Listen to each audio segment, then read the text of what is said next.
All right, Johnversations podcast, episode 4. Bobby Gegner, thank you so much for being here, man. How you doing?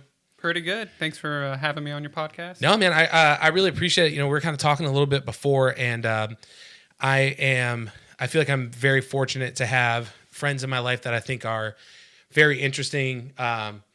You're one of those friends I think that I have that's very interesting. I find myself laughing a lot when we're hanging out. And so I thought, you know, it would be awesome to have you on. And then you also have a few point of views that at first I found myself disagreeing with you kind of wholeheartedly. And then as I thought about it, I was like, man, maybe he's not wrong. So I'm excited to talk about that. But before we get into that, you know, I wanted to kind of talk, you know, just for people who are listening and that don't know you the way that I do, just want to kind of get a little, you know, background on you. Tell me a little bit about where you grew up. Gallatin, Tennessee, just north of Nashville, about 30 miles north of Nashville. Lived there for most of my childhood. My dad still lives in the same house. I think they bought it. My mom and dad bought it, moved in there like 2 weeks after I was born to the day. And he still lives there. So grew up mostly in Gallatin. Briefly, when I was a kid, my mom and dad divorced. My mom remarried. My stepdad was really cool. He was raised in Florida. That's where his family lived. Okay. So we did move there for a while. So I did live in Florida for a little bit. How old were you when you were living in Florida?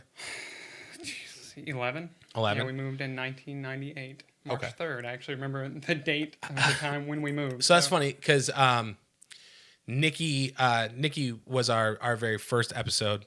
Nikki Talley, for folks who have listened or haven't listened, but we were kind of talking about when you're a kid,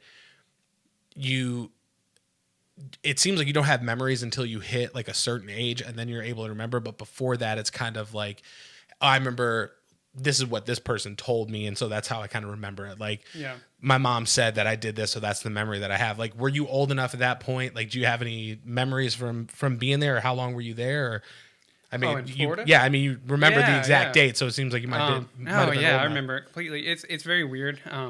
I remember things from very early on in life.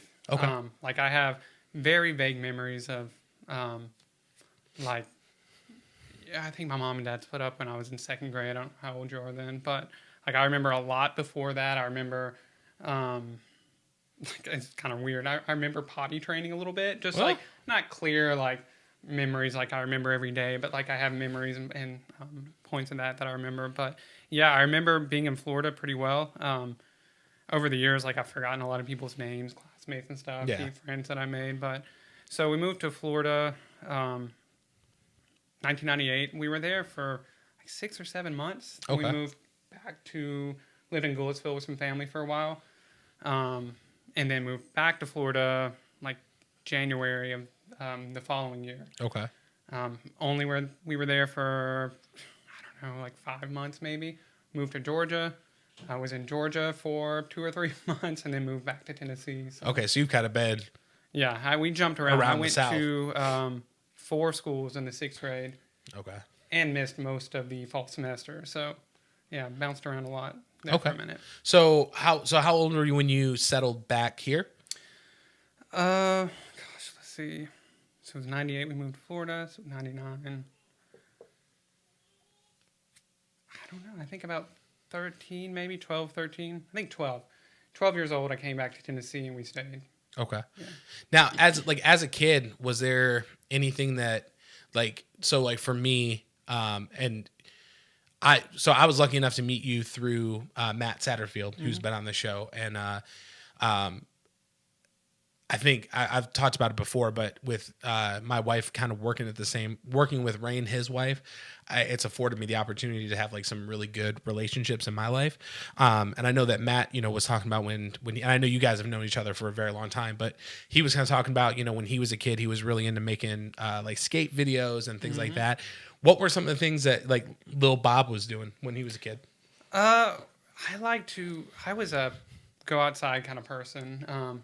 I like to just explore. I would wander off a lot. So, where the house I grew up in, at my dad's house, there was just these vast woods behind his house. We lived kind of outside of town limits there. So I would wake up in the morning, like 8 o'clock in the morning, put on. It could be cold. I'd put on a jacket, and I would just go out in the woods and just play all day and explore and find little ponds and creeks and climb trees. And so, I mean, that was a lot of what I was doing. Yeah. Kara, it's funny. We went to her stepmother's house not too long ago, and her stepmom still has like all the VHS tapes from when they were kids. Like Very cool. they use the camcorder to catch everything.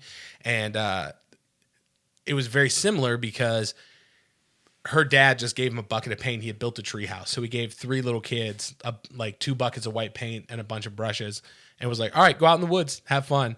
And we were kind of talking about like how today, with our daughter, I it's hard for me to imagine myself at a point where I could be like, yeah, just here's this stuff. Just go out in the woods, entertain yourself. For, it just seems like it was a little bit of a different time back then where people were just like, yeah, just make sure that you're home before the street lights are on or things like that. And it's weird. Like I remember, so I told you we moved to Florida. We came back and I lived in Goulitsville for a while with some family. My cousin, it was kind of like my grandparents lived here, and next door was like my cousin and aunt and uncle and all them. My cousin was maybe like 4 years older than me, so he was probably 14, 15, I don't remember for sure, but we would walk like to the store in the middle of the afternoon and like pick up like chicken and like eat it. And, I'm like in the 5th grade, 11, 12 years old, and we're just walking around the town, neighborhood, and getting lost in the woods. And yeah, we had a laundromat at the end of our street, and I mean, I was young because I think it was like 3rd or 4th grade. And I remember because South Park had just come out. And at my house, we weren't allowed to watch South Park because my mom was like, you're too young for it. Probably a good movie. Yeah, I mean, not bad parenting, but, when I was that age, I was like, I want to see this. So we used to go to the laundromat because the laundromat had a pool table. It had vending machines, and then they had TV, and they would play South Park. They play the reruns during the day. So we would go up there, with like $10 between 3 of us. And, we'd play like 3 or 4 games of pool, get soda, just sit and watch South Park. And the lady up there was super cool. She was always just like, yeah, we'll see you tomorrow. Cause it was kind of like our normal thing. There was a video store up there. Have you seen Good Boys? No, I haven't. So it's about, we were watching it, and it's about these kids who like get invited to like their first boy girl kissing party, but they're, nice party. They don't know like what to expect, so they're looking up stuff on the internet and things like that. I was talking to Kara, but it was, we didn't have the internet at that age. I mean, I think maybe AOL came out when I was in like 5th or 6th grade, so this was well before that.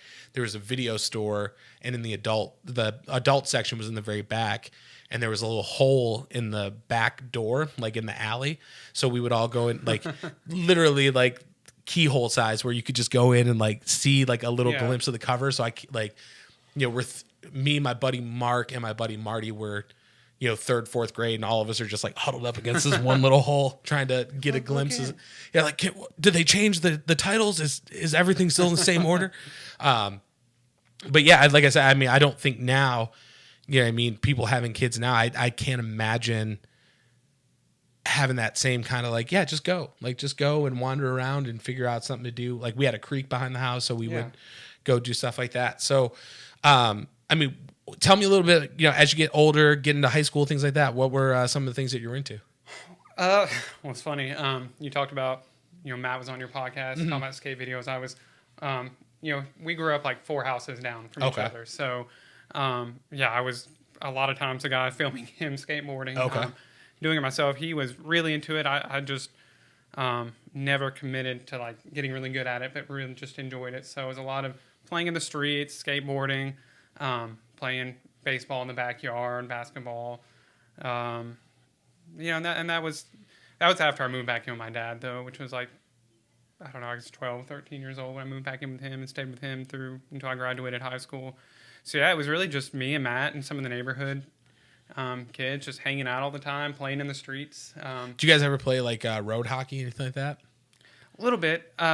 So somebody had like a big goal, So we would put it out there, which was fun when cars would come, and we would have, like goals in the street, or like literally 12 different things we were skateboarding on, and be like, quick, you have to pick up your rail, move it out of the street. Yeah, we would. I could not rollerblade to save my life. Still can't really, probably. So When's I the haven't tried it when's in the years, I was gonna say, when's the last time Right. you tried? I wouldn't try it now. One thing I learned as an adult is falling is not as fun as when you're a teenager. You get up, shake it off, and you just keep going. Now you fall. It's like, oh yeah, I'm not gonna walk for 3 days. So Right. Yeah. Go lay down. I bruised my pelvis and I pulled a sciatic nerve. It's broken. But yeah, so really just playing outside a lot, playing in the streets. I wasn't super, as I got a little bit older, as like a teenager, wasn't super into video games and things like that. Liked watching TV, watching movies.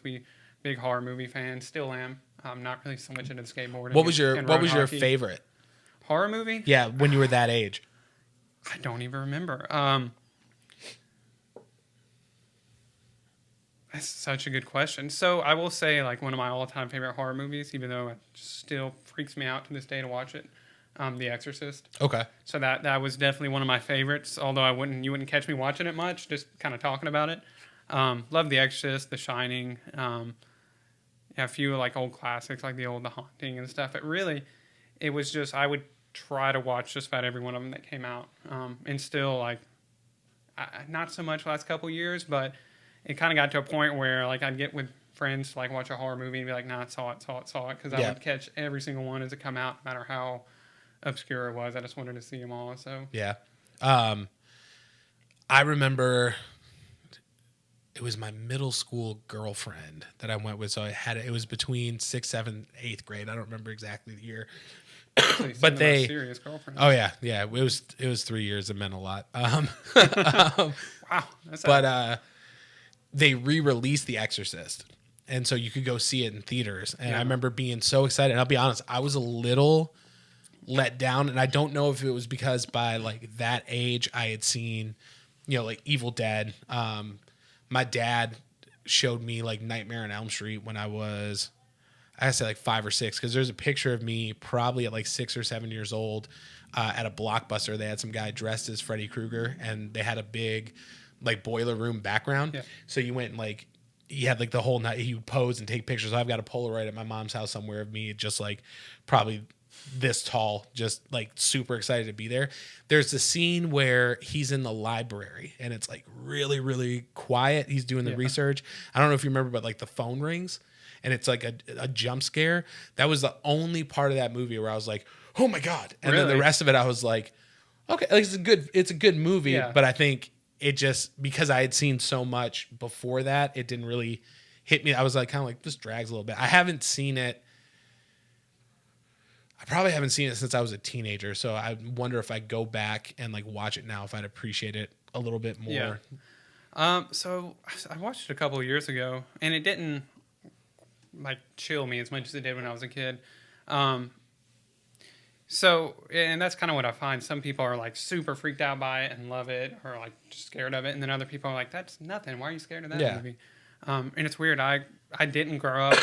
So one thing, my parent, they didn't keep me from playing outside and wandering around and stuff. And also, like, no one really regulated what I was watching. So, like, when I was a really little kid, I was watching, like, Nightmare on Elm Street. Loved Freddy Krueger. Yeah. I legitimately thought those movies when I was a kid were a comedy. Yeah. Because, the first one is a little bit more legit, but, like, as they go on, they just get campier and campier. Way heavy into, like, that sense of humor stuff. But like, he's got so many puns. That's like the best thing about it. He had like a TV show for a little while. Yeah, like an anthology show, kind of like the Twilight Zone. There's a Friday the 13th show, too, for a while. I think. Yeah. Yeah, it had nothing to do with Jay. It was like the antique collector guy or whatever. Yeah, but I'm sorry, you were saying. So I had watched a lot of horror movies, grew up watching them, thought Freddy Krueger was hilarious. He was kind of like, he was like, I love Batman, and I love RoboCop, and I love Freddy Krueger. He was just like one of my childhood heroes. Never really occurred to me that he's actually like, terrifying and murderous and all that. But, Exorcist for some reason, like, I can remember not watching it as a kid, but like, going to sleep and hearing my dad, because he worked nights a lot, so like he would stay up at night and watch movies and stuff when he was off, like before he'd have to go, so he'd sleep all day. And I can remember hearing the sounds of like her in the bed screaming, and it just like really freaking me out. And then like after that movie just had a really heavy impact. Did it seeped into my before you psyche even saw it, there, you're hearing. Yeah, because I can imagine being a little kid, and if somebody was watching that movie like very loud, especially when she like, your mother's, I'm not gonna, Probably didn't know what that meant. Yeah, Right? but I mean, like just laying in your bed and being like, I don't know what is going on out there. Yeah, and that movie came out like late 70s, like mid 70s, Yeah. and I know like when it came out, like the Catholic Church was like protesting the film, Yeah, and like it was like a big like to do about it. yeah, I think it was kind of like Jaws as far as like it like just blew people away. Like people were absolutely terrified of that movie. Like when it came out, I remember. I mean, obviously, so we had a Halloween party, and you and Matt came dressed as Jay and Silent Bob. I remember being about that age, and I had seen Mallrats on cable. I caught it like late at night, and I'd again, it was before the internet, stuff like that. So you had to go to the video store and be like, look for that, and then ask the guy like, what else is from this dude? And it was always like some guy that was like, oh yeah, he's done this, and but I wanted to get Clerks, and I remember I was told specifically by my dad, you are not allowed to watch that movie. You are too young. It was like the only movie. It was the only movie I ever remember him telling me I couldn't watch. And so, of course, I went to the video store and get the dude, there, because I was in and out all the time. He was like, yeah, here you go. Let me rent it. I came home. I remember I watched it, and then I returned it, and then I told my dad I watched it. Like, I was just like, hey, by the way, I know you said not to. It was awesome. I loved it. But it was, that was one of those movies that I think it was like horror films. And then that I was like, okay, this is like, not every movie is like some kind of crazy, me and Matt kind of talked about this, but it's not just like some big blockbuster. Cause my dad took me to see the first Batman when I was like just learning how to talk and things like that. So this was like, it was all black, it's all black and white and stuff like that. And I think it kind of blew me away a little bit, just being like, I've never seen anything like this. So I could kind of see how the Exorcist would have that same kind of like, I have no, like, this is whole new territory, like shapes you in a whole different way. So you're really into movies, right? You're hanging outside, stuff like that. What did you go to college for? I mean, I know. Yeah. So I went to college originally for, I was a pre-med student. And I had a chemistry major, and I was doing like a psychology minor. I wanted to be a psychiatrist. Mm-hmm. So I was going that route, wanted to go through medical school. And I mean, I really enjoyed it. That's not what I ended up graduating from. So I went to college, went through the chemistry courses. That was my whole intention. The whole time I was working, I worked in a grocery store. And like I was kind of like taking breaks during classes, and then I'd go and work on breaks in summer and that kind of thing. And then I moved to Murfreesboro my third year and never moved back out of Murfreesboro. Before that, I was like bouncing back home during the summers and stuff to my dad's house. So I transferred to a grocery store here and started working in Murfreesboro, working more and more. School was getting to be a little bit more of a commitment. Mm-hmm.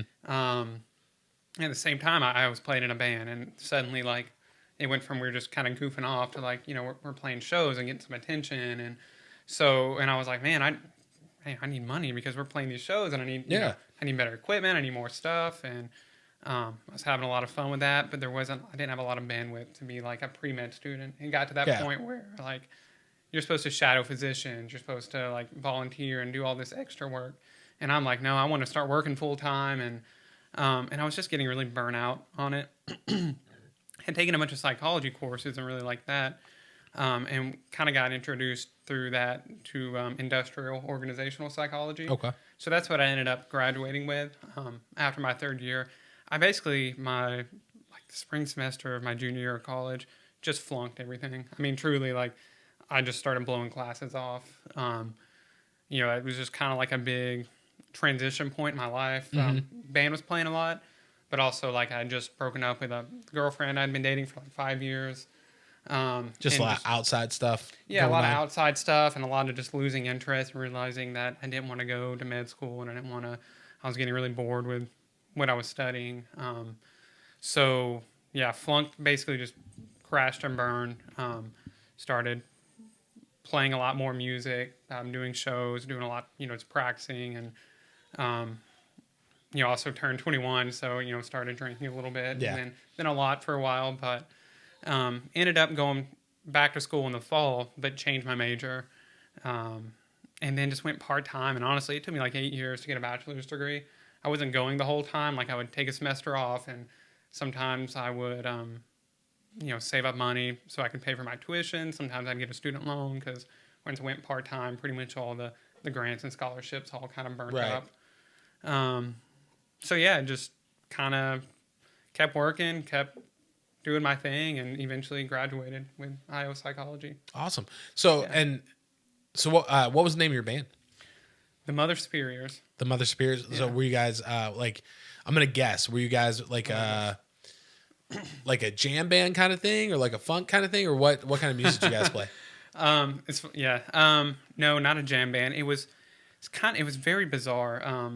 Like experimental. No, not that kind of bizarre. So there was just three of us. We had a drummer, I played bass, and then our singer played the keys. So it was a 3-piece, and it was sort of a weird, very like 60s inspired, almost like a folk pop, very folky, but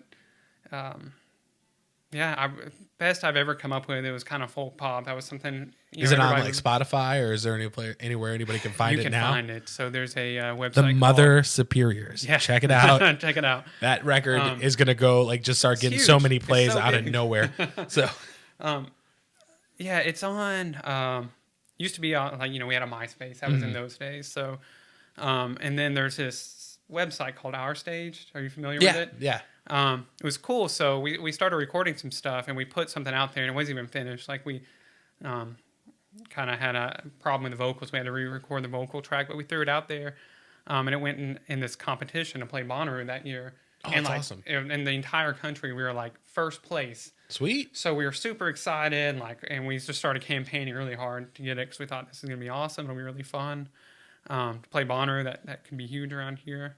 And then within the last few hours, we dropped a third. It was just kind of like we could watch it happen. It was like, here's the Probably deadline. somebody with like a Tor browser, like just going in new IP address.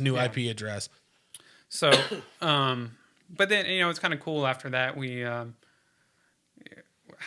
got somebody's attention on that site, and they contacted us like a few months later. I don't think it was that long. It may have been like a few weeks, months, something like that. And wanted us to go, the Avett Brothers. Mm-hmm. Yeah, they wanted us to go down to like Alabama and open for the Avett Brothers. Oh, that would have been sweet. And we were like, yeah, that's awesome.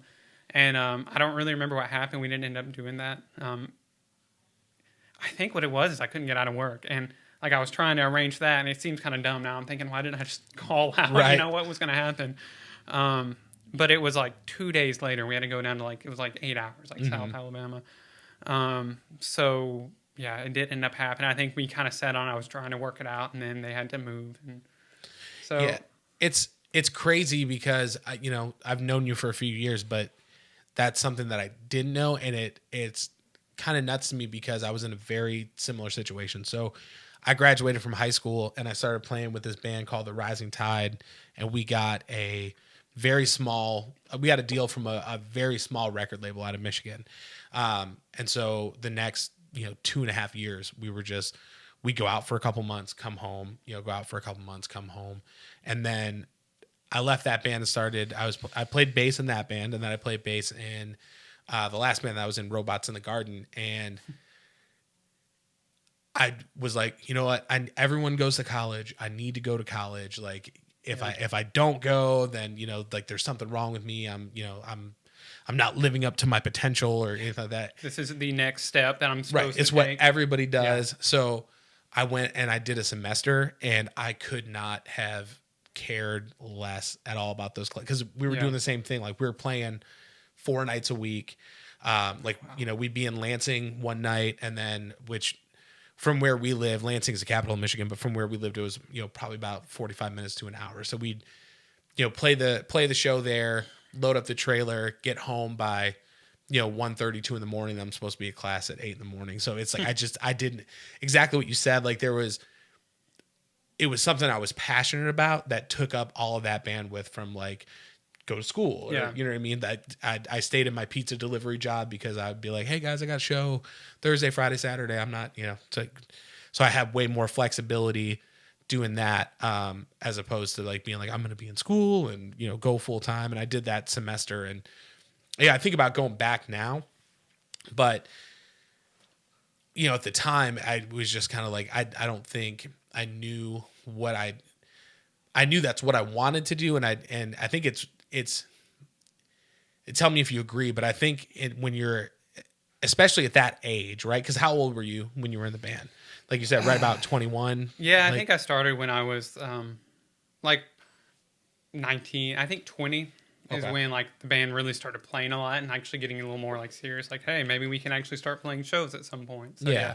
So I mean, it's like it's at that age that I think it's very easy to be like, you know what, I care about this thing so much. Yeah. I'm gonna take a chance on it. Where as you know, now as an adult, it's like I've got hobbies, but there's nothing that I'd be like, hey, we'll figure out how the rent's getting paid or the mortgage is out of getting this paid. job for a Right. while. Like, Yeah.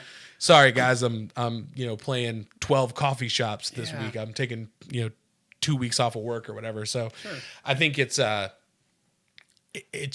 just looking at it now, sometimes it's something that at least for me, I kind of feel like you long for a little bit, just to kind of be like, man, it'd be cool to be in that position where I could just be like, yeah, you know what? Like, I don't care about anything else. This is what I'm really passionate about. I'm just going to, you know, throw myself into it and see what happens. Yeah. Because the more responsibility you get and things like that, you don't have that luxury, you know, as a, you know, 30 plus, you know, you got things you got to do. I can just imagine quitting my job and being like, I'm going to work part-time and try to play in a band, you know, just like you said, but that's so good though. I think when you're young like that, for any young listeners, like, don't be afraid to like follow that crazy dream. Like, because that's the time to like take those chances. And, you know, you don't have, you have responsibilities, but you don't have the scope of responsibilities you will when you're older and probably will always have, you know. And I'd like to say as an adult still, like, John, go chase your dream, which, you know, you're doing the podcast and stuff. But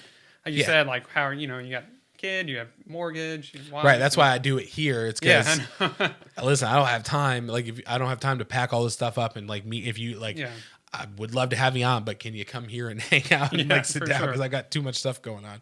And that's funny too, because when Matt was on, we kind of talked about that too. It was like, you know, he was in school for you know, filmmaking and things like that, and he got offered a job, and it was, hey, I'm going to take the chance. You know what I mean? Because you never know. Like, you could spend all that time in a basement with, you know, 3-4 other musicians and put out something like, you know, Post Malone style, put something out on your own and it just blows up. You know what I mean? But you gotta, I think, and that's the thing with the podcast too, is it's something that I've been passionate about. It's something that I enjoyed listening to, like, in my personal life. So even though I can't do it at the same level maybe I would have done like when I was, you know, 20, 21, I think even when you get older, it's still important to kind of find that thing that is something you care about outside of the responsibility. You know what I mean? Like, is there anything like that you have right now? Like anything that I'm doing, or like something that I really want to do? Either or. No, nothing really. You know, obviously I'd love to travel more, and it's a little bit harder. And I just started a new job, so I don't have that flexibility right now that I did with the last place I worked, which I didn't even take advantage of the flexibility the way I should have. But I can remember kind of a recent example, though. So I bought my house in 2011, and it was kind of lucky. It was somebody that had been my former boss, who I kind of became like a surrogate family, you know, kind of a father and mother figure, even though I had a great dad and, you know, my mom was around, but just still somebody here. And he just had a rental property, and I was like, I'm ready to move out of the crappy duplex I've lived in for these few years and move into something else. And I was looking at rent. And so then he was like, hey, you know, I have this and I'll sell it to you for, you know, basically nothing. And which really worked out great for me. It was really awesome. But at the very same time, I got really pumped about the idea of hiking the Appalachian Trail. And I really wanted to do that. And like, I was fixated on it for a few years. And even now, every now and then I go back and I'm like, man, I really would love to do that. But it's like a 6-month, you know, journey. And I think it'd be great. But, you know, I did a bunch of research, started hiking, like looking at what it's going to take to do this. And I can remember, I think it was the guy who sold me the house, his wife, saying, because I was talking about that a lot. At the same time, I was talking about buying this house, and she was like, you can't really do both. Like, Right. if you're gonna buy this house, that's great. We want to sell it to you. It could be a great opportunity, but that's awesome too. If, what are you gonna do for a mortgage for 6 months if you Right. stop working and go, out into the into the wilderness? You have to have something stacked to be like, hey, I can afford to like not work or Which I've never had that much stack, so Me I've never neither. been able to. Me neither. Well, I say that that I've never been able to take 6 months off. Funnily enough, funnily a word? Funny enough. When you say funnily, I think of either like funnel cake, Funnel cake. or like it would fit into an actual funnel. I like that. Yeah. Yeah, I'm gonna start using it. Funnily. Yeah, this water is very funnily. Yeah. Could easily go through a funnel. So, I say that, but I was working still at the grocery store. I had been full time there for a while in management positions and things like that. But when I bought that house, and then like less than 6 months later, that store closed down. I lost my job and I was unemployed for 9 months. So if there was ever a time for me to have done that, it would have been then. Yeah, and I know I'm the kind of person that I get stressed very easily. There's not a lot that stresses me out, but when it comes to like financing, and I think it's because of how I grew up. Like, I'm the oldest of four. My parents got divorced when I was 15, but my dad always worked like the afternoon shifts. So like, even though they were together, if it wasn't like a weekend or, my dad was like taking us out to try to do something, it was still like mostly the four of us with my mom. Yeah. And, we just didn't, we definitely made it work, but we just didn't have a lot as kids. It was a lot of like, we go to we got a lot of our clothes at like the clothing bank. My mom worked at the clothing bank. And so that was cool because, the shipment would come in, so we get to go before it opened and kind of go through everything. I talked about it before, but I had this pair of Tommy Hilfiger overall shorts. If I still had them, I would like squeeze myself into them. I felt like the Fresh Prince. It was awesome. But I think that's kind of where that mindset comes now, where it's like, I just want to make sure that like I know I've got enough to take care of the things that I need to, and if there's any kind of disruption there or something unexpected comes up that I'm not planning for, my brain kind of goes into like, well, how are we going to do this? Like, we got to figure out how we're going to pay for this and how we're going to, it's just, adult shit, but it's still, I think that's like a trigger for me.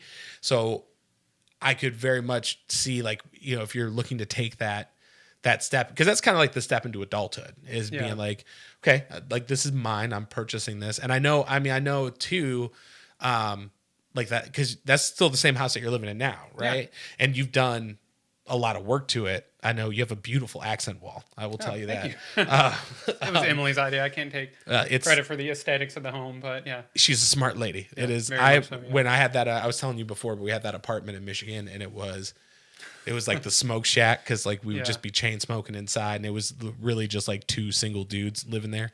But we had an accent wall, and that was like my like. Doesn't matter how it doesn't matter Look at that wall. How drunk we get or like how bad it smells like cigarettes. We have an accent wall, so it's very fancy, very classy. Yeah, it was my first like not living at home, so I was like, I've moved into a place with some class. We have pergo floors and and an accent wall. So let me ask you this: I mean, do you see yourself? I mean, is that something that you've got on your list, like? At some point, I'm taking the 6 months, and do you still have that same? No, not really. Nope, No. Not at all. I would love to. Just I wish move I could past say it. it was. I've thought about doing.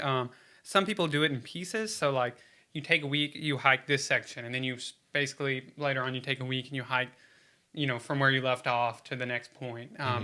That is something I would consider if I could work it out. It would still, I think doing it for less than 2 or 3 weeks at a time, you would just never get it done.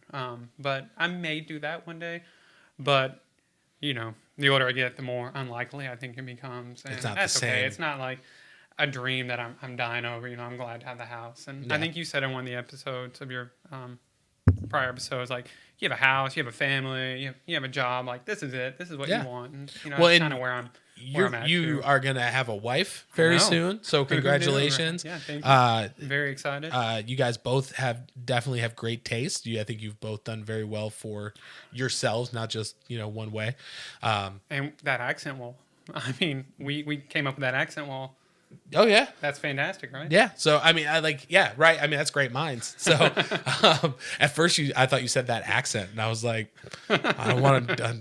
No, where are we going with this? I don't know if we should do accents on the show. I could very well. That's offensive.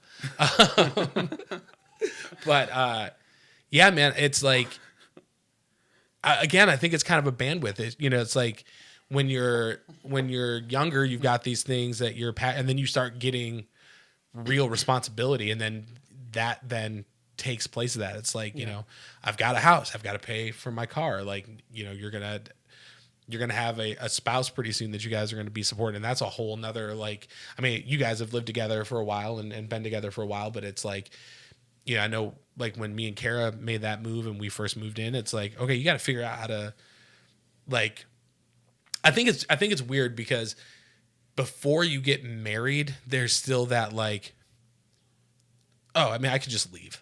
You know what I'm saying? Like, if things don't work out, I could just leave. But then once you get married, it's like, okay, well, if I want to leave, there's a lot of shit that I have to do. Like, there's lawyer. paperwork. Yeah. And who likes paperwork?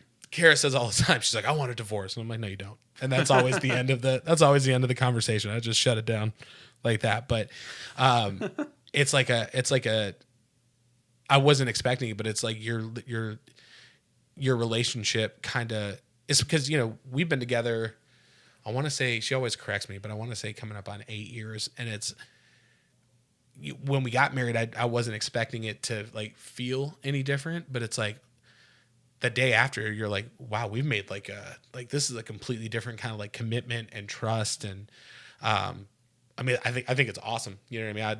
There's nobody in the world there's nobody else that I would want to be a partner with than the partner that I have. But, I mean, are you getting excited about that? Are you got, like, any, like, is it been overwhelming kind of thinking about everything that you got to do? Or has it been excitement or? So, like, the wedding planning itself is a little overwhelming. And honestly, it's just, I'm out of my depth. Like, like, I don't know decorations and I'm trying to help, and I don't know, like, what are things, because we had this conversation last week, because over the weekend there was this bridal show thing. It was called Pink Bridal Show, and it was basically just a ton of vendors, venues, caterers, photographers, all these things at Tennessee Fairgrounds. And she brings it up, and when she says it, she's like, hey, we got this bridal show that would be really great to go to this weekend on Sunday. And I'm thinking, okay, great, yeah. It doesn't sound like something I would be involved with because it's a bridal show, and that's how it was said. Is groomel a word? Yeah, it's not. it's a groomel show. Funnily enough. But no, I say that, and I certainly don't mind pitching in or helping out or giving input.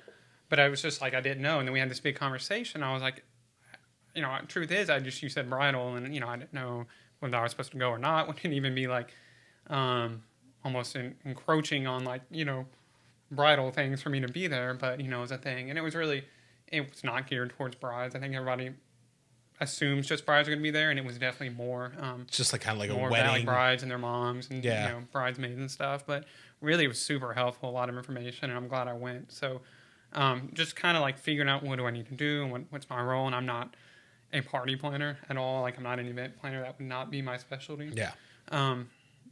But, it's exciting. I'm super excited to be married. Like, I have no reservations, or, like, after I proposed, it was kind of the craziest feeling afterwards. It just felt, like, peaceful. It wasn't like, oh, my God, what did I do? Or, like, this is huge. It just felt like a very natural, like, this is what I want, and this is the next step, and this feels just good and normal and peaceful to, like, be going in this direction with Emily, who's just a great partner. So yeah, I mean, I think when you find, because I feel like I've talked about this before too, but like you go through, at least for me, I've had some, like, terrible relationships, and so and while it sucks in the moment, I think it helps you in the long run when you find that person that you click Yeah. with, because you know a lot of people I think are under the impression, especially people who maybe haven't like found that person, or at least you know speaking as to you know how I thought before when I was younger. It's like, whoa, well when you fall in love, like everything just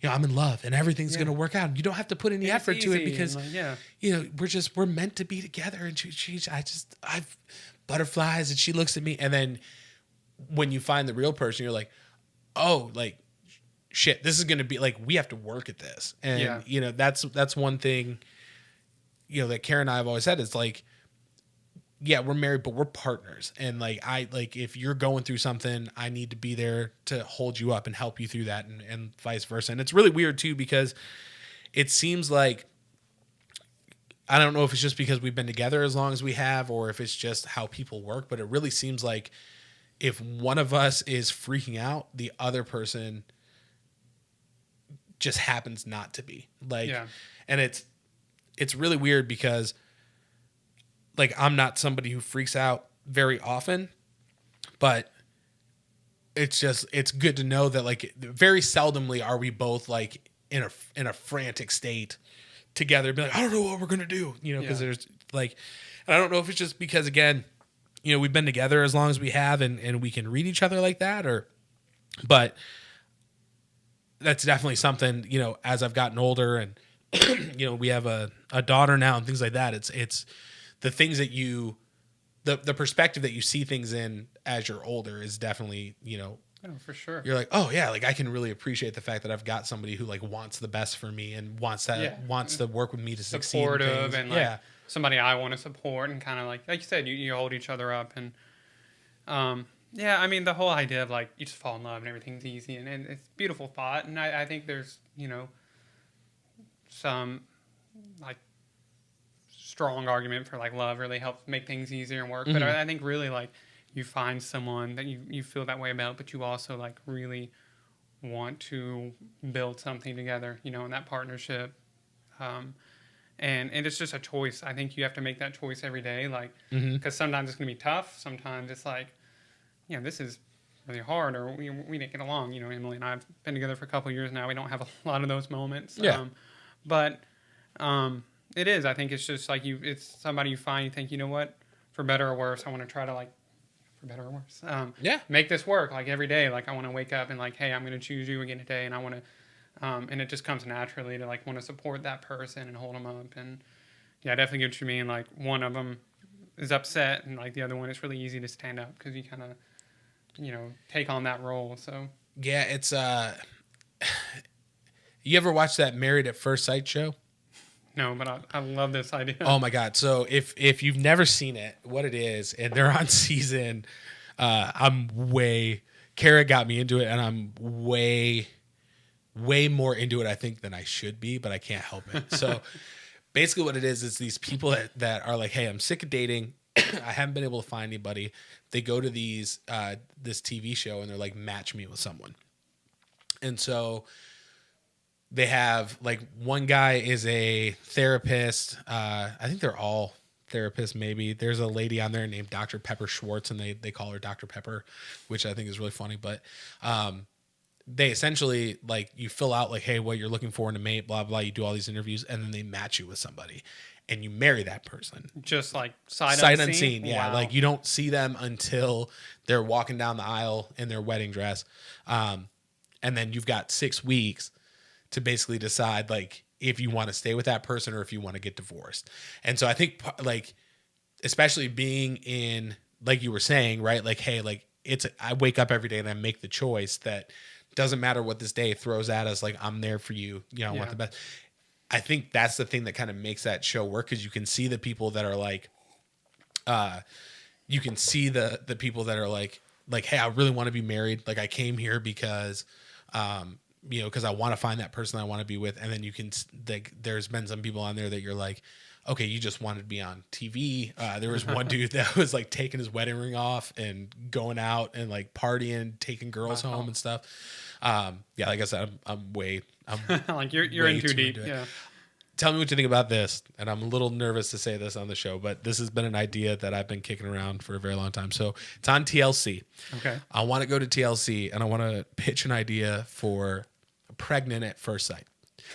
So Yes, I'm in. So I think it would do very well in Alabama, and I'll tell you why. So, hey, I've been single. I want to start a family. I want a husband. I want a kid, right? Take the sperm, take the egg, put it in the chick. You've got 6 weeks to decide if you want to stay married and keep the kid or if you want to get an abortion. Okay. But I think my favorite thing would be the people that come back like 3 seasons later that are like, well, I'm Dakota from Mesa, Arizona, and season 1 didn't work out, but I'm really hoping for the family this season. But I think it would, I think it would grab viewers. I think it would be. Yeah, I think it's a great idea. I think there's a, someone would probably make a moral argument there. But that's hilarious. I love that. I idea. don't see what the problem would be. Yeah, I don't understand why people would be upset. People are just so uptight. I literally, I told the first, I was like, that the stakes are so much higher. Yeah. Because you're just walking away from one person on Married at First Sight, but Pregnant at First Sight, you're responsible for that relationship and a life. It's like, it's a whole new ball game. I definitely think that there would be way more sane, even if it was just for the guilt. Because, there'd be that guy being like, I don't want to get a schmortion. I just want. I don't like this. Like, yeah, or there's that one dude that doesn't care. It's like, you want a beer? You want 6? Like, this doesn't work Take out. more. No. But yeah, if you haven't watched that show, I would definitely recommend. The other thing, Kara gets onto me all the time, but for some reason, and maybe I'm talking about this way too much, but I get real obsessed with like haircuts. So, like, if you get a fade haircut, but your edges aren't straight, or if you have, like, this dude, that guy I was telling you about, he was a basketball player, the dude that would leave his ring everywhere. Yeah. He, like, all his beard was all lined up, but his mustache, like, went completely over his upper lip. So I'm, like, yelling I'm like, you're on TV. Clean up your face. Fix your edges. Like, trim your mustache. Kara's like, why is this what you focus on? It just absolutely drives me insane. I can't help it. But yes, I would definitely recommend, if you've got cable, start from season 1, because you'll get through that first season. I think next season I'm going to live tweet it from our Twitter account and just see if people have the same kind of interest in it as I do. And please pitch that idea. I love it. Just the blowback. If it were to ever like almost launch, I would be like, this is incredible. Yeah, I had another idea for like Married at First Bite. You just get vampires. They have to turn someone. But I don't think that one is as compelling. And then you actually have to find vampires, which I think you're going to be hard pressed. Yeah. And you have to film at night, so you need someone who can do good with lighting. Right. I know a guy actually. Yeah, Matt. You're like, would use some UV filters, do a little spray tan, make it look presentable. You look orange. So let me ask, because I mean that's obviously something that I've been very into. We were like, the first 2 episodes were both 2 hours long, and me and Kara just like, they did 5. They usually only do 4. They did 5 couples this time, so it's like. But is there anything that like you've been into lately? Like TV wise. Anything like podcasts, movies, anything that you've been like binging or been really into? Yeah. Well, so Emily and I have actually. So I was a big Buffy fan growing up, which I think you know, or you do know. But Emily had never seen it, so I got her kind of hooked on it. A few months ago, we watched all of Buffy, and now we're watching Angel. So, like, usually in the evening, that's what we're doing. We're just binge watching.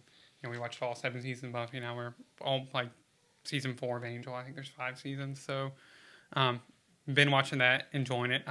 It's been probably the longest since I got into that show. That I've gone without watching it, because I've probably watched it like you in The Office like a dozen times. Oh my God. Back to back. And I've just been having a blast kind of revisiting that, watching it again, kind of blast from my past, and still enjoy it as much as I did. It's one of those shows I think I'll always love for all of its faults and everything about it. I just really enjoy it. Well, that was what obviously Sarah Michelle Gellar, right? But wasn't Seth Green? Yeah, he was in it for a couple seasons, 2 or 3 seasons. He played a character, was a musician, quiet, turned into a werewolf, of course. Yeah. Yeah, so he was in it. I think it started in like I know. I just like I haven't seen it in forever, but when we were talking about it earlier, I was kind of thinking because there's the Allison something. Allison Hannigan. Yeah, from How I Met Your Mother. How I Met Your Mother and like the American Pie movies. The band camp. Yeah, the band camp chick. And then there's that other guy. He's kind of the nerdy guy, but he was in Criminal Minds. He's a dark-haired dude. You know what I'm talking about? Xander? Yes. Yeah. Yeah. I don't think I've seen Criminal Minds. I don't know if I knew he was on that. Yeah, so. He plays like another FBI like analyst, like hacker guy. He shows up a couple seasons in, but I remember seeing that. I was like, oh, like I haven't seen you in anything. Did you ever watch like the original movie? Oh yeah, I watched the movie I think before I ever watched the show, and totally different. I haven't seen that in a long time. I know David Arquette's in it, and Rutger Hauer is the bad guy, right? I'm pretty sure. So and the hobo with the shotgun guy. Yeah, and Christy Swanson is Buffy. And then Paul Rubin. Yes, he's one of the... Oh, Pee Wee Herman is in it, yeah. He just won't die. Yeah, and what is it? Not Kiefer Sutherland, but what's his dad's name? The dude from Hunger Games. Yeah, yeah, because he's like the trainer guy. Yeah, man. I met my dad. My dad took me to see that in the movie theater. I remember. I thought, I mean, obviously I was a little kid, but I thought it was Paul Rubens in that just absolutely cracked me up. Yeah. He goes down and then he like comes back in the frame. He's holding it. It's like, ah. Yeah, it was really, really good. So speaking of movies, all right. So when I first found this out about you, again, this is kind of what I was talking about at the top, but when I was first talking to you about this, it kind of blew my mind. But you are not a very big fan of Forrest Gump. Is that an accurate statement? That is accurate. So yes. That's a true statement. So and again, I told you I've gone and I've done a little research. I've listened to some other podcasts. I've actually read some articles since we've talked about this. So my opinion has swayed a little bit. But before we kind of jump into that, tell me, what is it about that movie that just doesn't do it for you? Because I mean, I think it's fair to say that for the general public, that's one of those like feel good. Oh yeah, it's totally a feel good movie, and it's not a fun thing to tell people you're not a fan of it, because it's always the same reaction like you, like you're like what. I was like absolutely blown away at first. I was like, because you're the first person that I've met in real life who's like, I don't like that movie. I know people are not happy with me about that. I'm gonna get a lot of angry letters, I think, but we'll put his address please right at the bottom here. So there's a lot like a really good, a lot more eloquent argument against the movie. I think it's there's the whole thing where it's right-wing propaganda, that it basically says just follow directions and you'll be successful, and like you don't have to know anything, just sort of fumble through life and things will work out. And if you if you go against the grain, like poor Jenny, if you go into the counterculture movement or try to think for yourself or do anything like that, you're just gonna get sick and die. Yeah, it's all bad. And the movie does that. AIDS. So get AIDS or whatever it was she died from. Pretty sure it's AIDS. Yeah. I like to think it was AIDS. Yeah, I'm pretty sure. Yeah. I think when that feather floated down at the end, I think it said AIDS on the feather as it floated. Had a little trademark on it. So and I just think here I'm supposed to believe this, albeit lovable guy who just sort of stumbles through life and success, and it's not inspirational to me. I think people think it's this feel good inspirational tale, but really he just gets lucky and lucky and luckier, and everybody who and he just goes with the flow. Like he's gonna follow orders, he's gonna do what he's told. He's it's like the story of the American white man. You don't have to know anything, you just sort of end up in success, like you fall into it. Whereas like it paints anyone who goes against the grain, counterculture, against the war against the politicians or anything at that time. It kind of paints them as wacky, you know, people who die of AIDS, drug addicted, and just sort of like rolls their eyes at it. So it definitely takes that stance. But, you know, really at the end of the day, I just think that it gets way more credit than it's worth. Like, I think it's a movie that is a feel-good movie, and just a tale of a lovable oaf who makes it to the end and, you know, has a bunch of funny stories and fumbles his way through somehow every critical moment in that time span that he lives. He helps John Lennon write Imagine, and he, you know, meets is it JFK or Richard Nixon. It's been a while since I think it's LB. Are you talking about the when he's like, I got shot in the buttocks? Yeah. I think it might be LBJ. Okay, yeah. And you know, just happens to find success as a shrimp boat captain, even though he has no experience with it, just by like. So you don't think? Wait. Yeah. Okay. So you don't think before Bubba R.I.P. before he died, you don't think he explained to him how to shrimp boat? Because he told him like every kind of. Apparently, that's the only thing that they talked about. So I will say, because there's a lot of your argument right now that I'm very behind after doing some of the research that I've done. Okay. But I think that him being a shrimp boat captain may be the most realistic part of that film if their friendship was as good as it was. And I could see him doing it as, you know, there's that scene, I was telling you about this before, but when Bubba dies and he was like, Bubba was my best good friend. Every time, dude, even if I hear the audio, just saying it right now, I got goosebumps. Yeah, I saw little tears. Dude, it hits. It hits like a kick drum. It's the movie, though, is... So, I like bad movies, you know, like I like a lot of just horror movies that are just obviously awful movies, and I get a good laugh out of them. They're not scary, but action movies a lot of times are just fun.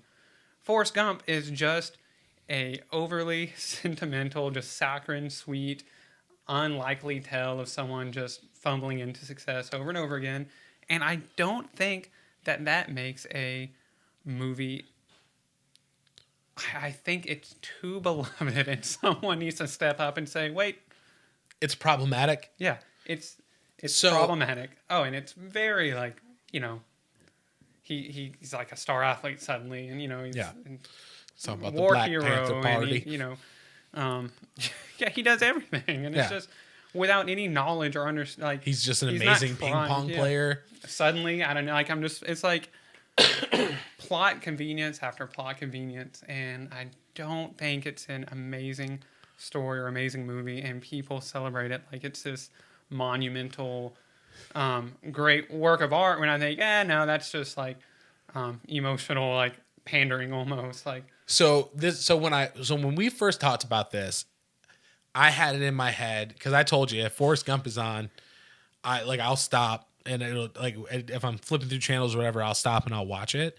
And thinking about it now, it's probably been maybe 5 or 6 years since I've seen it last. Because I mean, you know, it's on TNT and stuff every once in a while, or you know, TBS or something. But I just haven't seen it as much as, you know, it used to be on like all the time. Oh, yeah. And so I think when we first talked about it, I think it hit me at. Because it came out, 1994? I want to say. Maybe. I thought 95, but you may be right. It's in that time frame, right? So, I mean, if it came out in 94, I remember I saw it in the theaters. I was born in 85. So, I mean, I was a little kid, and then you've seen it. You see it, you know, obviously it's everywhere. It's on the AFI's list from 2007, one of the top 100 films. So when you first told me that, I was like, oh, I know why Bob doesn't like this movie. I had it in my head that you were that kid like walking down the bus and everyone was like, seats taken. I was like, something happened to him when he was little. And then there are movies, by the way, that I don't like because of stuff like that. But yeah, it just hits too close to home. But so I will say I went back and I watched, because I told you I did some research because I was like, you know what, I want to be biased about this before we talk about it. And I want to, you know, make sure that I'm doing my research and I'm not just going in on emotion. Very thorough of you.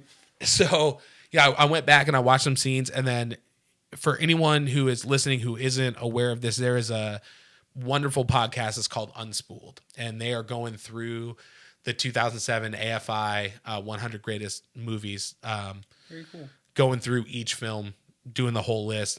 They do like interviews with, I mean, you know, obviously if it's like an old Chaplin or if it's like Duck Soup or something like that, they're not getting anybody who worked on that movie. But you know, they try to get, you know, maybe an expert or something like that. It's very, very good. So I listened to that. I also read an article called Why Forrest Gump is Problematic.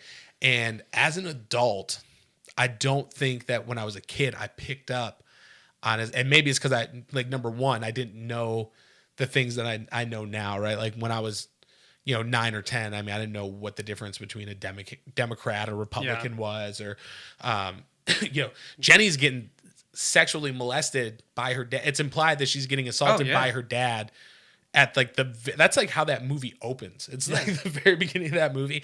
And then there's the whole thing where Elvis learns how to dance from, you know, watching him with his leg braces on, instead of being like, no, he appropriated this from African American culture. Yeah. And see, tell the white man. I think the thing though, so this is what I want to talk to you about that I thought was very interesting. So, you know, there's that scene where he's at the Washington Monument. I think that's what it is, right? The big pillar. Yeah, like the pond. Pool. The pool. He's there, and he's you know, he meets Abby Hoffman, and Abby Hoffman's like, "You want to come up and speak, man?" Because he's in all like his military gear, and he goes up to speak, and someone unplugs the microphone, and he gives this whole speech, and you can't hear it.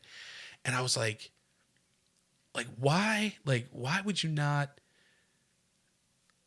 Is it like a choice? Like it doesn't matter what he's saying? You know, what I found out listening to that podcast, the writers didn't know what to write.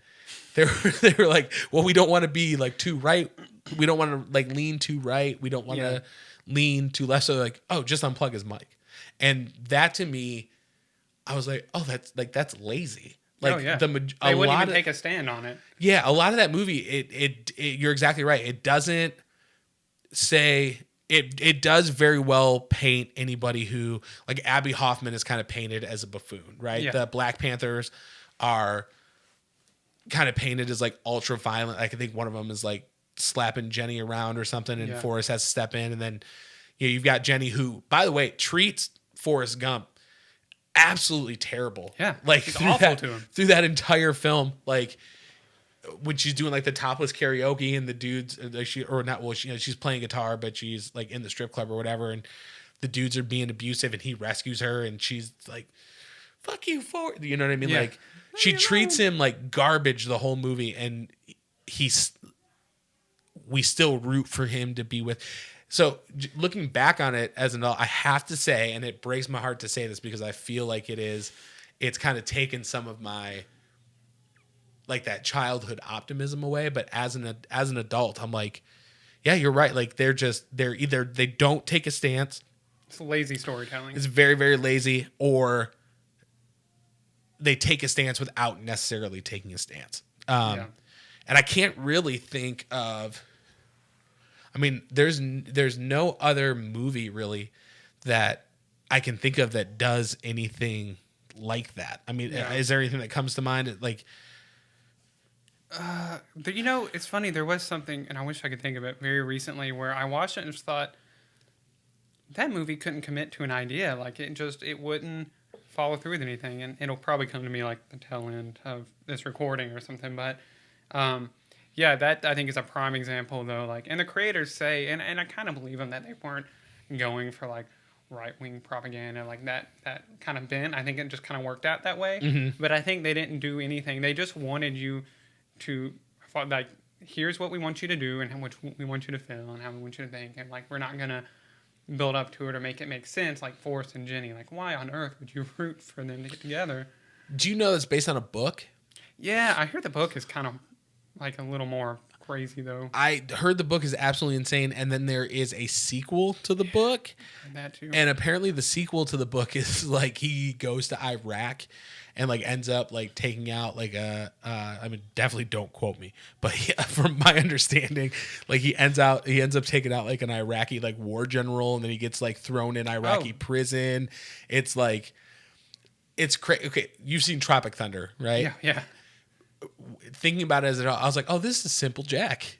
This is Simple Jack. That's amazing. But like as a if someone took that concept and was like, hey, I'm going to do this seriously, and I was like, if you take out and not to like throw any shade at Tom Hanks, because I think Tom Hanks was great performance. I mean, like, what about the beginning the beginning of the movie, he's sitting on the bench and he's sitting next to the African American woman and he's telling her how he was named after Nathaniel Forrest Gump, like the general of the KKK, or like just like right. I didn't realize, but like right out of the gate, I'm like, oh, that is like it. But if he wasn't Simple Jack in it, that lady would have never like sat there and listened to him. You know what I mean? I think you don't know what you're talking about. Yeah, I feel like they kind of like use that a little bit to kind of be able to paint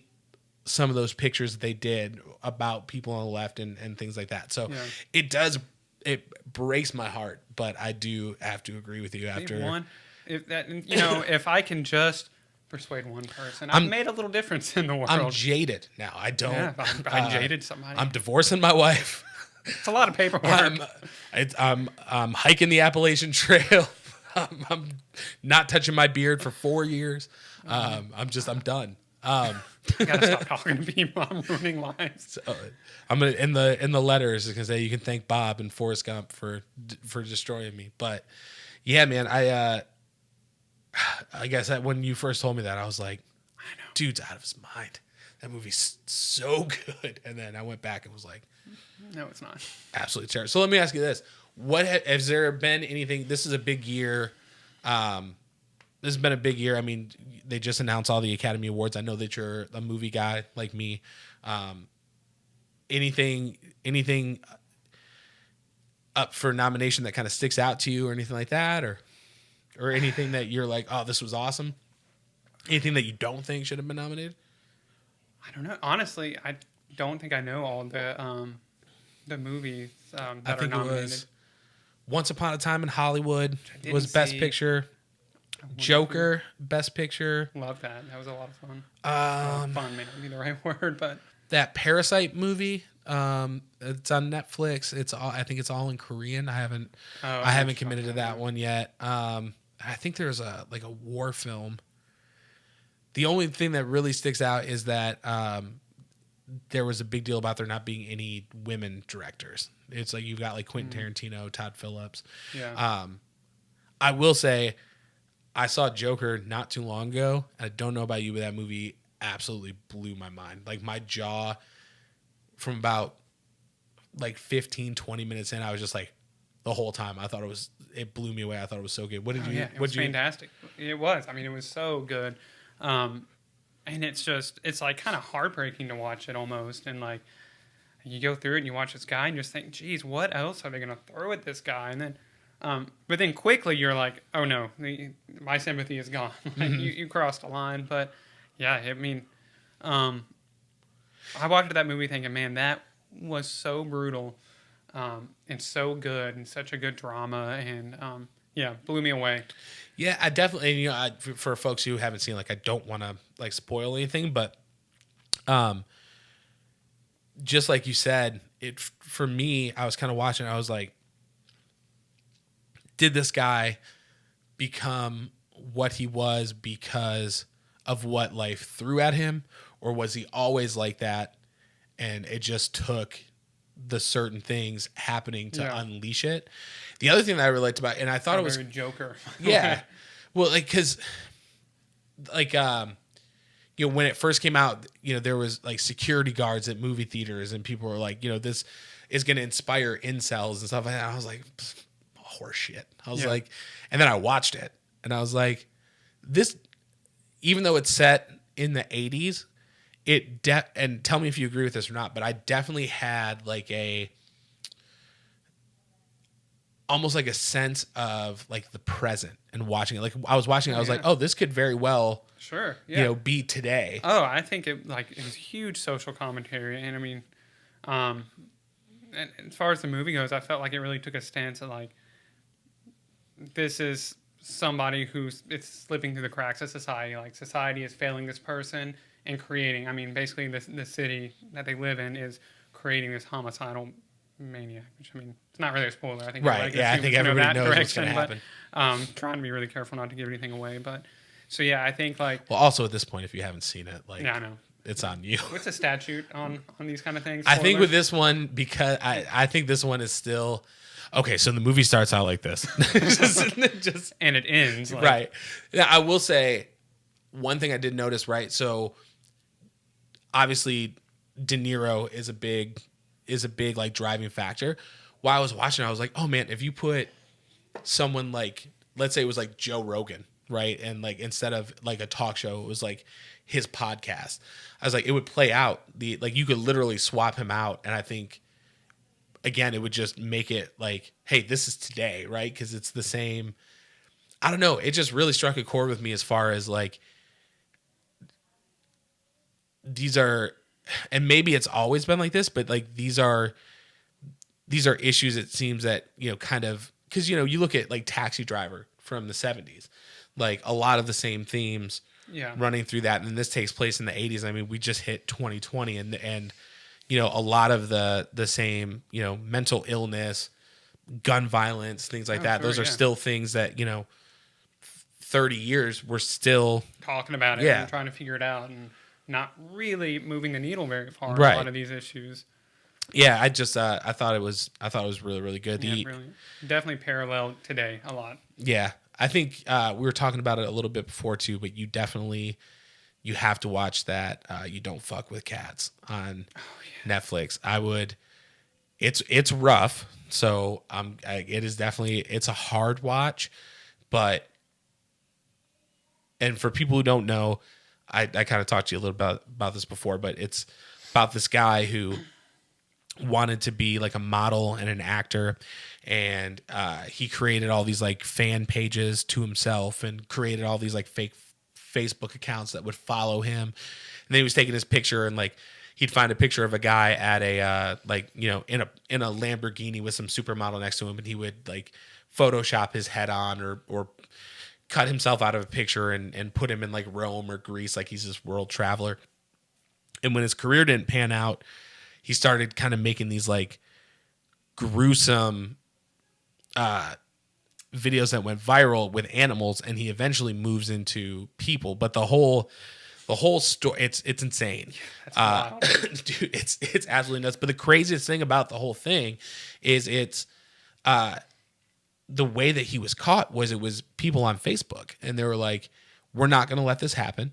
So they started looking for like, okay, let's like, we can't see his face, but let's look around the room, right? So they find a vacuum cleaner, they find like a stereo, and they're able to determine that he's in North America. And then another video comes out, and they're sorry, I was checking the computer.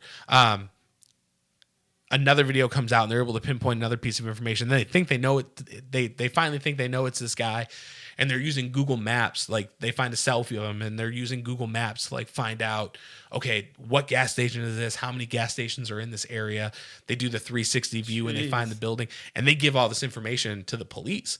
So the police in Toronto like would have never known who this guy was if it wasn't for, these kind of like shut-ins. Because when you watch a documentary, it's all people that like that's all they do. It's not like they're like, oh, I just took my kids to soccer practice and spent a couple hours just hopped on Facebook and be like, gotta catch this guy. They're like 8 hours life to it. The other big thing, and again I don't want to ruin it for anybody, but honestly, it's on Netflix, so I don't care.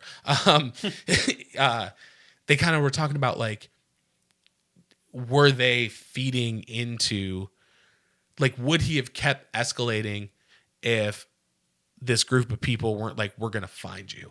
Because it was definitely like, not to like use a pun or anything, but it turned into like a cat and mouse game where like he was basically putting out these videos and like so like he puts out that video, he kills a guy and he puts it on YouTube, but at the end of that video he kills an animal to kind of be like, hey guys, like you're not gonna catch me. And so they like have to work, and they ended up catching him in a completely different it's insane. So I would definitely, I don't know if I couldn't watch it with Kara, I'll tell you that. This might be not something Emily would watch. She wouldn't podcast I was telling you about earlier about the Black Dahlia murder, she was like, nope, I'm out. Yeah, so tell people about that, because I think that would be very interesting. And if people are listening to this and you like this podcast, I want people to be able to find, you know, that's like with Matt, like I linked up that Heart of Inspiration so people could see his work and things like that. Like I want people to be able to find from here other things that they might enjoy. So tell us a little bit about that.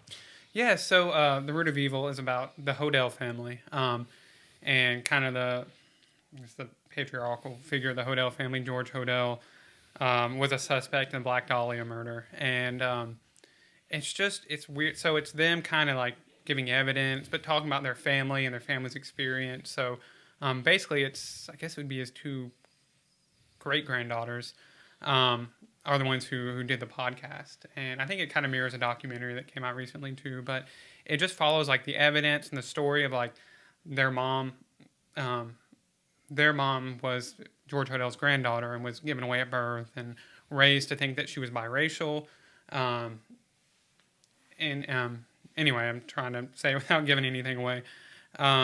Raised to think she was biracial. Eventually met her birth mother when she was 18. I think she already had her two daughters by then, and just realized how crazy her family was. Like this woman's mother, George Hodel's daughter, was just very kind of flighty, hippie, very Jenny from Forrest Gump. But no, also just like into a lot of weird, like basically she used her kids a lot and to get money. Like she was very like weird family, incestual relationships happening. You find out that George Hodel was really into the arts when he was a kid. Came from wealthy families, very wealthy, and like part of LA's elite at the time. And it talks a little bit about like the corruption in LA and the police force and the politics back in that era, because I think Black Dahlia died and like that murder happened in like the 40s, so a long time ago. So just all the evidence, and like he was super into, kind of failed as an artist, became a doctor, was like a chief doctor guy in LA. Was really into the surrealist movement and had these lavish like sex parties at his house all the time with all these artists. And, baller. Yeah, baller, except for, like it wasn't like good. And I learned, it's kind of like you with Forrest Gump. Like I like surrealist stuff, like surrealist painting and stuff, and just think they're interesting and out there. And what I learned about surrealism as an art form kind of like turns me off of it a little bit now, because I guess it's a lot about like dominating women, and they're just there for like pleasure. So it's very like weirdly, like he had serve a purpose kind of thing. Yeah. So I won't give too much away, but I'll say like he does have like an incestuous relationship with his daughter, and like she grows up thinking like this is normal and this is a gift my dad gave me, and actually gets pregnant. There's like a trial, and like so like he's suspected of killing other people. He's suspected of like an incestuous relationship with his child. Turns out he was a suspect in Black Dahlia murder, although a lot of the family didn't know it. Just the woman who was his daughter, the flighty person that is a grandmother of the two hosts of the podcast. She knew he was a suspect, and she told. Turns out she told one of her brothers that she didn't really grow up around, because she left home as a teenager to make sure her dad didn't kill her, because he was crazy. Probably a good call. Yeah. That guy grew up to be a homicide detective, and like, he was retired when he hears this, and like George Hodel just died, and like he's still, I think to this day, like investigating, looking at the evidence, and there's such a compelling case. Of course, Black Dahlia murder, for those of you listening that don't know, is just a really gruesome murder in LA. It was like an actress, or wasn't it like a... yeah, I mean, she wasn't like a very famous actress. I think she was trying to be an actress. Like a casting couch actress or something like that. Like around... At least from the way that I remember, I don't know. Yeah, I think so. And like she's trying to kind of make a break in Hollywood. So basically her corpse is found. There's somebody like walking their dog or walking on the sidewalk, and her corpse is found completely cut in half, like surgically cut in half, like at her stomach, waist. And like her top half is here, and then like a few feet away is her legs, like completely spread out. It's just really, it's placed. It's not like yeah, somebody it's just placed dumped her. deliberately. Yeah, it's not. And it wraps up into like it was a surrealist kind of like it's basically mimicking a painting, and it's very just like, oh my god, this is bizarre. And to hear some of their stories and what they're talking about and the things that Tamar did, which is George Hodell's daughter that had the baby that had the daughters, is just kind of mind blowing. And the cool thing is you hear like these awful stories about this person's like family history, but then you hear like a few generations down, and they had that stigma, and but they're kind of like owning it, and they've made it on their own, and like they're surprisingly well adjusted for the kind of stuff they grew up in and the things that they went through. And the two daughters who had the podcast, their mom, who was given away at birth, the first episode is funny. It's called Saved by the Ghetto,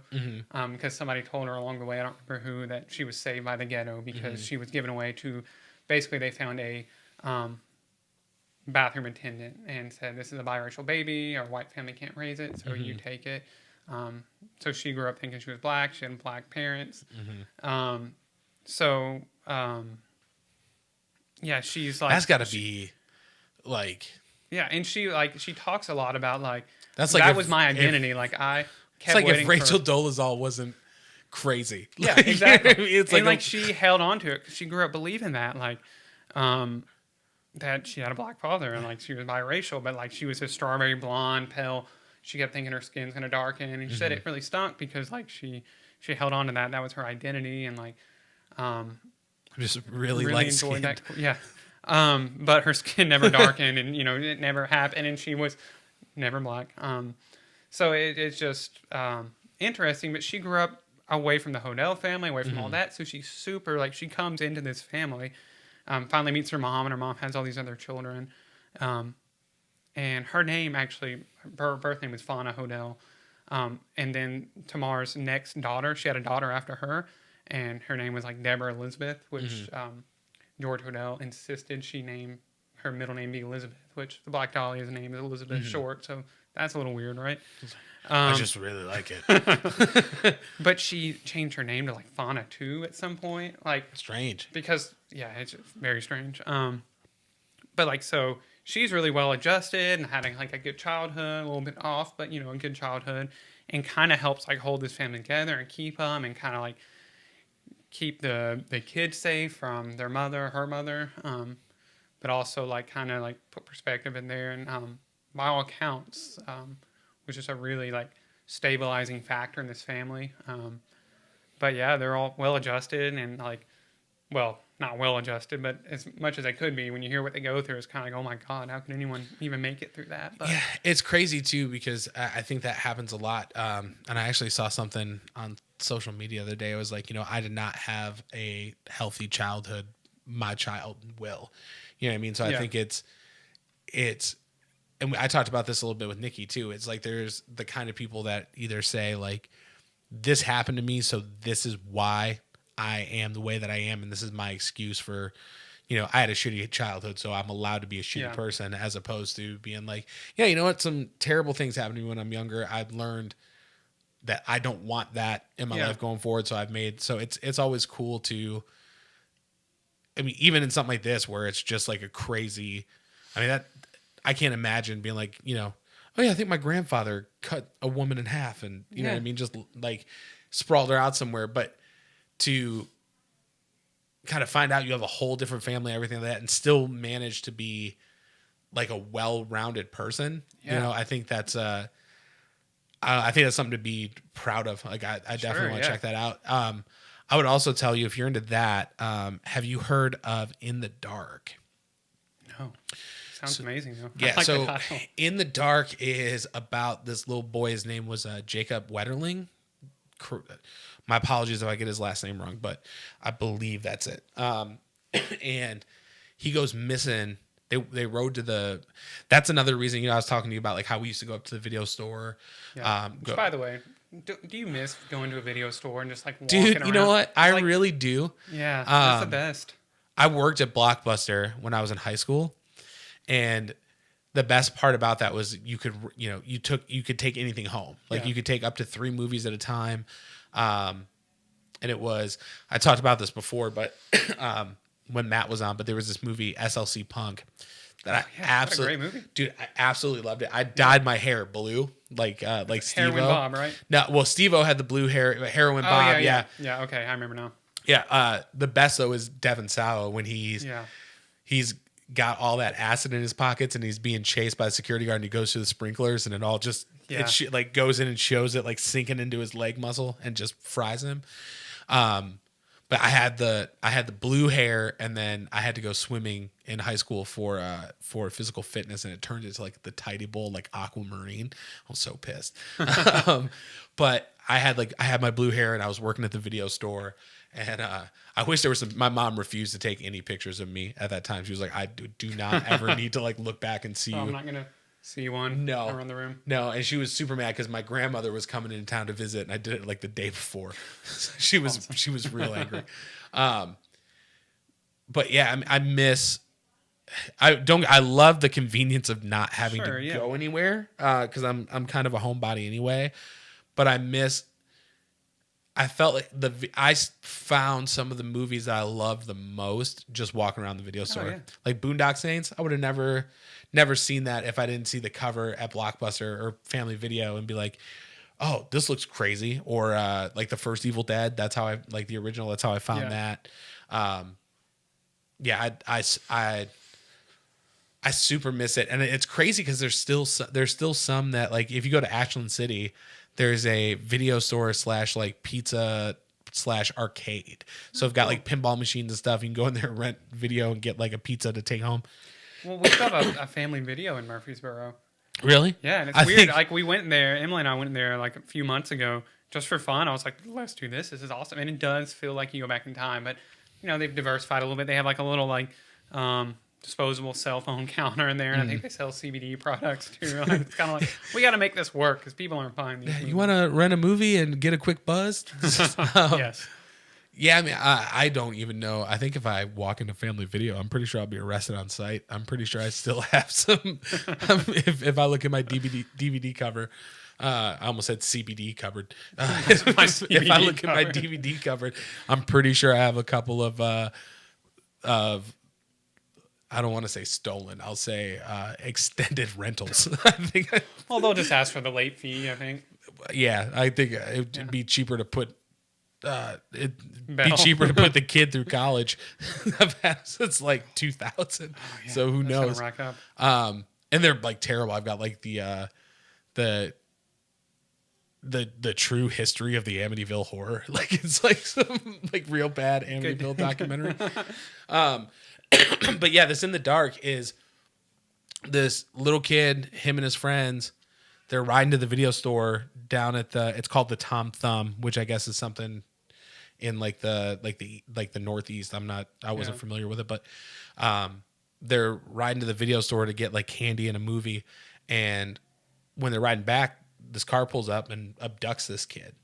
And so the whole thing is about how the police like waited way too long. Like, you know, when a kid goes missing, like you set up a parameter as far as like, okay, like he went missing this long ago, so he's got to be within this like mile radius. Yeah. Where they were just going around talking to neighbors. They weren't, you know, they thought like, maybe he just ran off. Yeah. But this kid is the reason why the reason why the National Sex Offender Registry exists now. No kidding. And the mom helped get that law passed or get that, you know, that bill passed. And now she is a vocal opponent of it because it's being used like completely for the opposite reason that like she had intended it to, you know, where you're, you know, if you're like a 12-year-old kid and, you know, you get caught with like yeah, she was talking about some like 12-year-old kid who got caught with his like 10-year-old cousin playing doctor, just like little kid stuff. Yeah. And now he's, they put him in jail and he's honestly like, he needs therapy and things like that, but we've just put him on.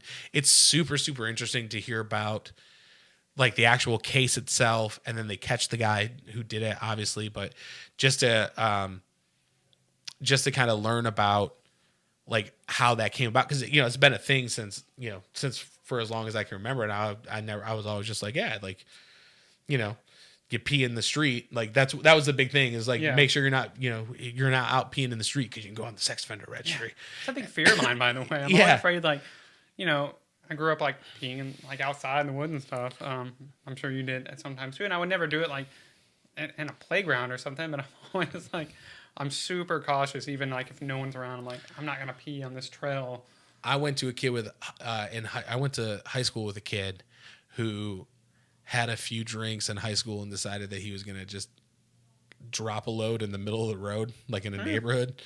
And he's literally like pants at his ankles, just doing his thing. And a cop car rolls up and brilliant sex offender registry. No kidding. Yeah. For pooping in the middle of the road, indecent exposure, all that. And it's like, not that I don't think it's something that needs to be there, but like for him, you're on that registry, right? The registry doesn't say like, hey, you took a poop in the middle of the road. It just says you're a sex offender. Yeah. So if you pop up, it's not like it like categorizes anything. And that was kind of the point that she was making is like, there's varying different levels and you're not seeing that. Yeah. So it's definitely something that we need to like have. The most heinous version. Right. Or, just saying like, hey, you're on this list, and like, and it's crazy too, because they're talking about, for people like that, right? Like somebody who pees in public, you can't live within like, I think it's like 1,000 feet of a school or something, or 1,000 feet of like a public park or something like that. So they're talking to this guy in California who, in the area that he lived in and he had to stay in because of parole, there was, it's a community. So there's schools, parks, all this stuff. There was no place that he could live.